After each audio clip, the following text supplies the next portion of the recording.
you ever see something flop so hard that it's honestly embarrassing? Snow White versus the Minecraft movie was a disaster in slow motion. Families were lined up for Minecraft at the box office while Rachel Zegler's Snow White, no one showed up. It was a complete train wreck. Girl was literally the only one there.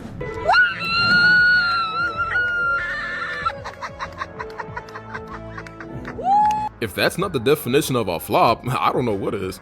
Seriously, Disney thought they could pull some Titanic versus iceberg level drama with this, but no. What we got was a Minecraft nuke that just obliterated Snow White into oblivion. Let's talk numbers because, yeah, those tell the whole story. Minecraft made 60 million in a single day.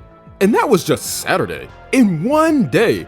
Meanwhile, Snow White was out here struggling to hit 2 million for an entire weekend. The math didn't lie. Minecraft came out, which has absolutely dominated the box office, done significantly better than analysts even projected. And now we're finding out that Snow White has officially crossed $160 million.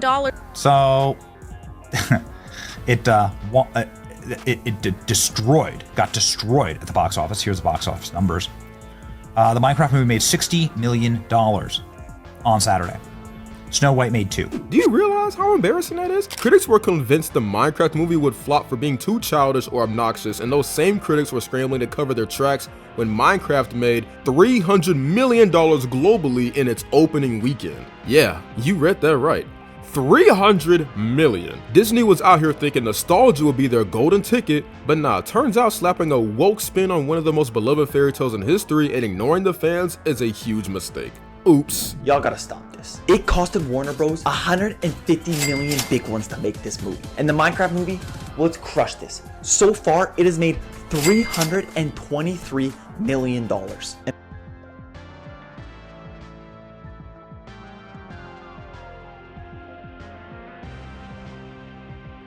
But let's get into the real issue here. Rachel Zegler. Yeah, what was even going on with her? Critics and fans were losing their minds over how insufferable she came across in the role. Honestly, people started comparing her to an obnoxious girl boss stereotype, which, spoiler alert, not the vibe for Snow White. We're bringing a modern edge to it on stage. What do you mean by that?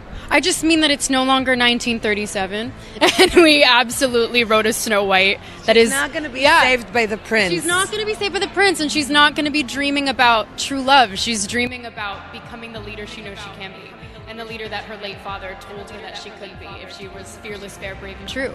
And so it's just a really incredible story for, I think, young people everywhere to see themselves in. She completely trashed the original movie, dissed the dwarves, mocked the prince, and basically acted like she was too good for the whole fairy tale vibe. Like, girl, you're playing Snow White, not some obscure indie film role where you can be as edgy as you want. You're stepping into a role that's been adored by generations. I was scared of the original cartoon. I think I watched it once and then I never picked it up again. Like, I'm being so serious. I watched it once and then I went on the ride in Disney World, which was called Snow White's Scary Adventures. Doesn't sound like something a little kid would like. Was terrified of it. Never revisited Snow White again. So I watched it for the first time in probably 16, 17 years. You're literally representing one of the most iconic animated characters of all time, and you're out here treating it like it's a cringeworthy joke.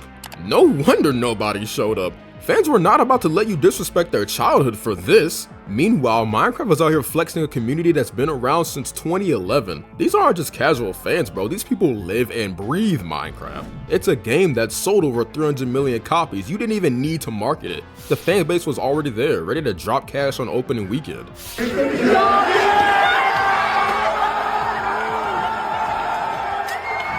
Disney thought they could pull some magic with the Snow White nostalgia, but they messed up big time by going full speed ahead with a remake that felt more like a slap in the face than a tribute. And Zegler's comments? Ooh, that definitely didn't help. Rachel didn't just star in the Snow White remake, she basically turned the whole movie into her personal TED Talk. To everyone who hates when I win, I can only hope that despite my flaws, that at every premiere and everything I do, people will wait in line to see. I thought she said people were going to come watch. There's nobody here. You know what? This movie actually does suck. Bro, it sucks. Terrible. Like, why would you do that? She had a golden opportunity to play one of the most iconic characters in history, but instead of honoring the role, she used every press junkie to take shots at the original 1937 Snow White. She went full, this movie is outdated and problematic, and oh my god, she wasn't even subtle about it. She's out here calling the prince a stalker, acting like the fairy tale central love story was some creepy 1950s problematic nonsense. Like, who asked for that? Did people really go to the theater hoping to hear a lecture about how their childhood movies are broken? No, no one did. You know that you've told me before that your version of Snow White is different and it's more of a 2022 version of Snow White. What did you mean by that? I mean, you know, the original cartoon came out in 1937, and very evidently so. There's a big focus on her love story with a guy who literally stalks her. Yeah. Weird. Super weird. So we didn't do that this time.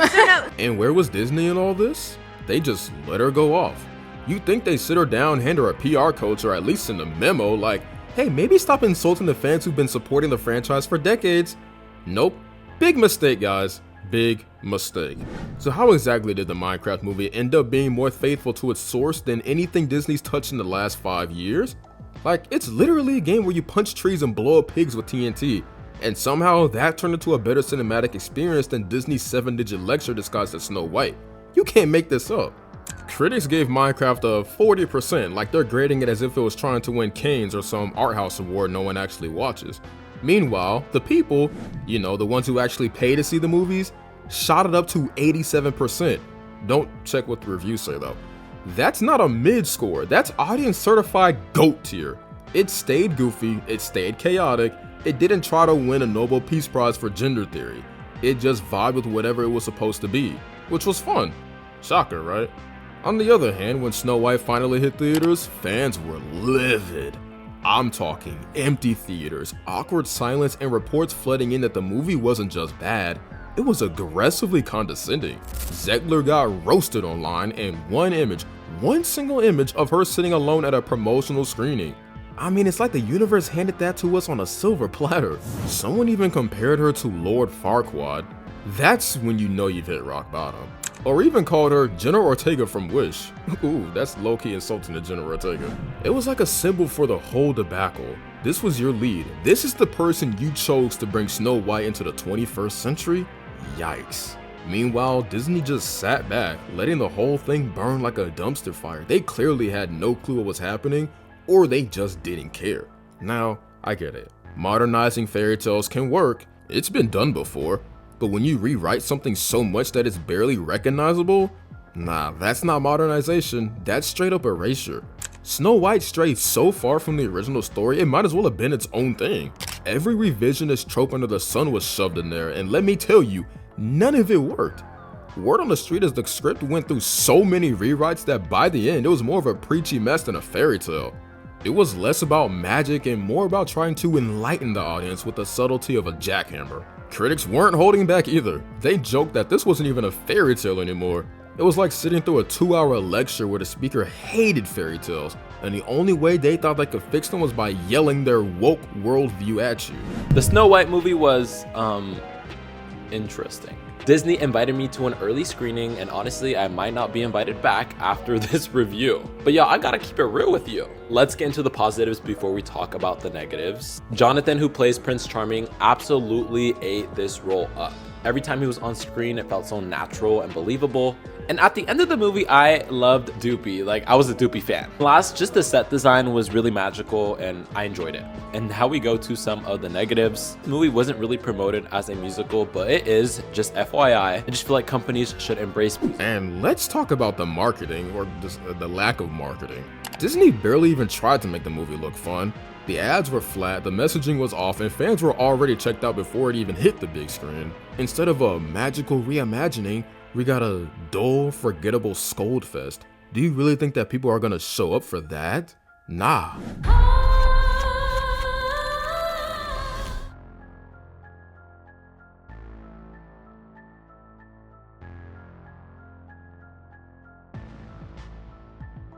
And just when Disney was trying to pretend this wasn't blowing up in their faces, South Park dropped a nuclear bomb with Into the Pandaverse. And the Disney stock just keeps going down and down and down. They absolutely roasted how shallow and hollow Disney's diversity efforts have become, basically calling out how they slapped some fresh paint on old tired stories and pretended that was progress. At this point, it's just an insult to the entire community. Come on, we know diversity isn't the problem, just stop using it as a crutch to cover up the fact that your storytelling has become a dumpster fire. The whole thing was a savage takedown of Disney's woke agenda, replacing real storytelling with checkboxes, assuming that optics could fix everything. Snow White, The Little Mermaid, Star Wars, Marvel, every single franchise getting stripped down to its bones and turned into a corporate shell with a glossy fake woke paint job. And who was the poster child for all this madness? Rachel Zegler. Not because she was in the episode, but because her entire vibe screamed, "I'm fixing this whether you like it or not." Girl, you're not fixing anything, you're actually making it a mess. Then Rachel did the absolute most after all this. She showed up to a near empty theater. Seriously, you could hear a pin drop and decided it was time to film a TikTok like she just won an Oscar. And guess what? The dude at the counter didn't even know what movie they were seeing. She was out there holding flowers and acting like she just won Best Actress at the Academy Awards. It was like watching someone throw themselves a surprise party and forgetting to invite everyone. The delusion was strong with this one. The takeaway here? If you're gonna try and remake a classic, don't just act like the whole thing needs fixing just to make yourself feel important. Maybe, just, I don't know, respect the thing people actually love.